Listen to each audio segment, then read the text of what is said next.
Smart park ठारे गुरु दिवस पालित जगगुरु मनोज पंडा संबोधित।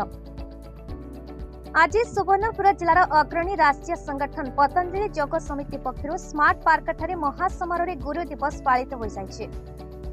सर्वपल्ली राधा कृष्णन को फोटो चित्र रे दीप पुष्प प्रदान करी गुरुंक मनुष्य समाज प्रति थिबा दायित्व कर्तव्य विषय समस्त सदस्य निज निज मत रखिथे।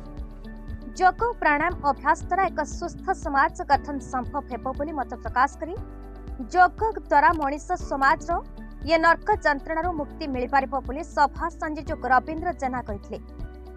एक कार्यक्रम में सभापति गोपाल नेगी, संपादक श्रीवंत मिश्र, प्रसन्न कर्ण, सविता पट्टनायक निज निज अभिभाषण प्रदान करथिले।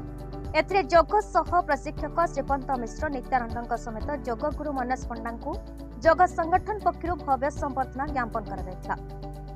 सभा को मनोरंजन त्रिपाठी संयोजना करिथिबा बेले कार्यक्रम में स्मार्ट पार्क समस्त योग साधक और साधिका माने उपस्थित थे।